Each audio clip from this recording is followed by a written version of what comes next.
Otwarcie Igrzysk Olimpijskich w Paryżu wywołało kontrowersje, które nie milkną zarówno w mediach, jak i wśród duchownych.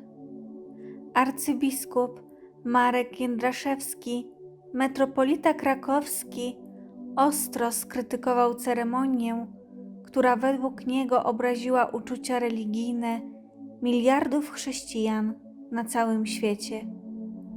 Jego oświadczenie pełne żalu i oburzenia odnosi się do występu drag queens, przypominającego scenę z Ostatniej Wieczerzy, co uznał za przejaw współczesnej lewicowej propagandy i brak szacunku dla chrześcijaństwa.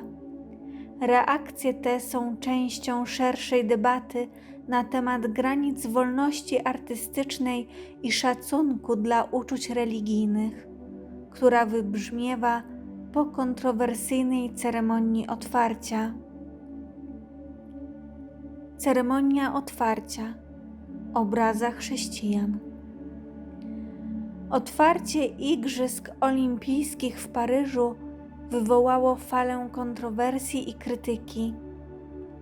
W szczególności arcybiskup Marek Jędraszewski, metropolita krakowski, ostro skrytykował ceremonię, która według niego była nie tylko prowokacyjna, ale również obraźliwa dla chrześcijan na całym świecie. W swoim oświadczeniu duchowny wyraził głębokie oburzenie i żal, twierdząc, że wydarzenie to jest kolejnym przykładem Europy zmierzającej ku końcowi swoich własnych dziejów. Cytat. Przeżywamy z żalem i bólem, ale także z wielkim oburzeniem te smutne wydarzenia jako przejawy Europy, która niejako na własne życzenie pragnie doczekać końca własnych dziejów. Kontrowersyjny występ drag queens. Jednym z najbardziej kontrowersyjnych momentów ceremonii był występ drag queens, który w pewnym momencie przypominał scenę z Ostatniej Wieczerzy. Ten element programu spotkał się z ostrą krytyką zarówno ze strony religijnych liderów, jak i wiernych. Arcybiskup Jędraszewski w swoim oświadczeniu podkreślił, że w tym akcie dopatruje się braku szacunku i tolerancji wobec chrześcijaństwa. Obrażono ponad 1 miliard chrześcijan żyjących na całym świecie, mówił duchowny, wyrażając swoje oburzenie wobec tego, co określił jako tęczową parodię najświętszego dla chrześcijan wydarzenia. Reakcja Episkopatu Francji. Nie tylko arcybiskup Jędraszewski wyraził swoje niezadowolenie. Konferencja Episkopatu Francji również wydała oświadczenie, w którym ubolewała nad scenami szyderstwa i kpiny z chrześcijaństwa obecnymi w ceremonii otwarcia. Ceremonia ta zawierała niestety sceny szyderstwa i kpiny z chrześcijaństwa, nad czym głęboko ubolewamy, czytamy w oświadczeniu.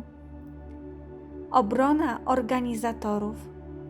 W odpowiedzi na zarzuty reżyser występu Thomas Joly tłumaczył, że celem występu było stworzenie wielkiej pogańskiej imprezy inspirowanej bogami Olimpu, a nie parodiowanie Ostatniej Wieczerzy.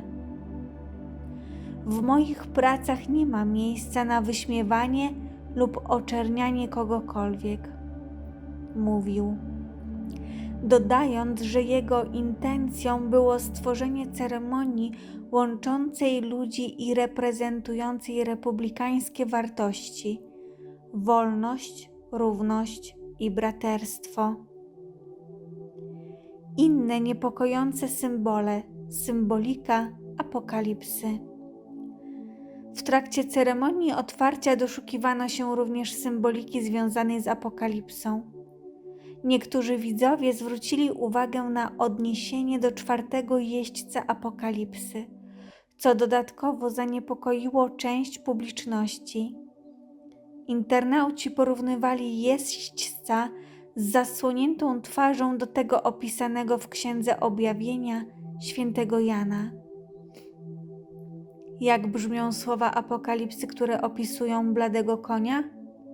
Tutaj cytat. I ujrzałem, oto koń, trupio-blady, a imię siedzącego na nim śmierć i otchłań mu towarzyszyła. I dano im władzę nad czwartą częścią ziemi, by zabijali mieczem i głodem, i morem, i przez dzikie zwierzęta. Podsumowanie. Ceremonia otwarcia Igrzysk Olimpijskich w Paryżu stała się areną intensywnej debaty na temat granic wolności artystycznej i szacunku dla uczuć religijnych. Oburzenie wyrażone przez arcybiskupa Jędraszewskiego, konferencję Episkopatu Francji oraz innych komentatorów pokazuje, jak głęboko mogą sięgać różnice kulturowe i światopoglądowe we współczesnym świecie.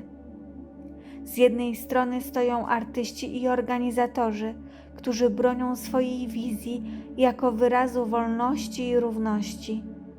Z drugiej strony są religijni liderzy i wierni, którzy czują się dotknięci i obrażeni.